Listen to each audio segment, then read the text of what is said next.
Lagos to Abuja flights are quick. If you blink, you've already landed. But midway through this one, four boys stand up. They look quite young, maybe like teenagers. You think, oh, maybe they're just stretching their legs, maybe they're tired. Then one pulls out a knife. Another one is holding something. You look closer. Is that tear gas? People start screaming. Chaos. This was Nigeria's first political hijack. The date was October 25th, 1993. Nigeria was still boiling from the annulment of the June 12th election, the one that everybody believed MKO Abiola had won. Military ruler Babangida had stepped down and then he handed power over to an interim government under Ernest Shonekan. But a lot of Nigerians just felt cheated. They were just angry. These four young men, Richard Ajibola Ogunderu, Kabir Adenuga, Bennett Oluwadaisi, and Kenneth Razak Lawal, they were influenced by a pro-democracy figure named Jerry Yusuf. He was said to have inspired them to take bold action.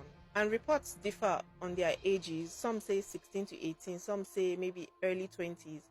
Either way, they were very young, very determined, and they were part of a group called the Movement for the Advancement of Democracy, MAD for short.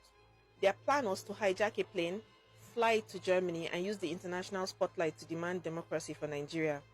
The weapons that they had were very basic, but were dangerous. They had knives, cans of petrol, tear gas, even a toy gun that they painted black to look real. Their demands were very clear.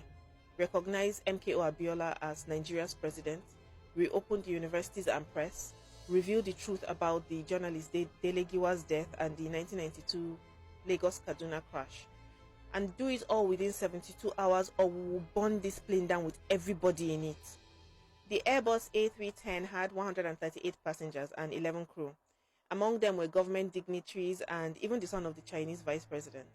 The destination was Frankfurt, but as they headed north, country after country refused them landing rights. Nobody wanted a hijacked plane in their airspace. They started running low on fuel and the pilots landed in Niamey, that's the capital of Niger Republic. Within the first 2 hours, the hijackers released most of the passengers, especially women, children, foreigners. About 40 people remained on board, mostly crew and the Nigerian officials. For nearly 3 days, negotiations dragged on. The hijackers would not budge, and the deadline for their demands was getting close. They had made it clear, if nothing changed, they would set this plane on fire with everybody on it. October 28, Nigerian special forces decided to act. They stormed the plane in a rescue operation.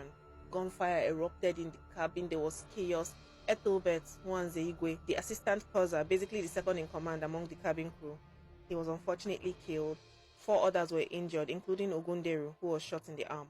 The hijackers were overpowered. They were arrested and later sentenced to prison in Niger.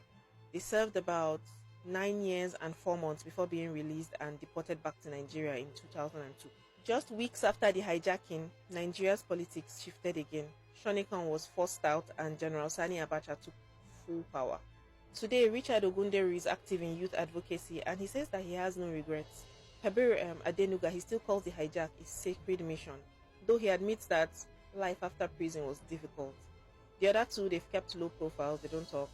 And the legacy lives on. In 2024, Netflix released Hijack 93, a dramatized version of the event. It added fictional twists, but the heart of the story remained. 4 young men, 1 plane, a desperate attempt to force democracy into a country's hands. 4 teenagers or barely grown men willing to risk everything for their cause. Was it bravery or was it madness? You tell me. Thank you so much for watching this video. If you like stories like this, please follow me. I tell them all the time. Thank you.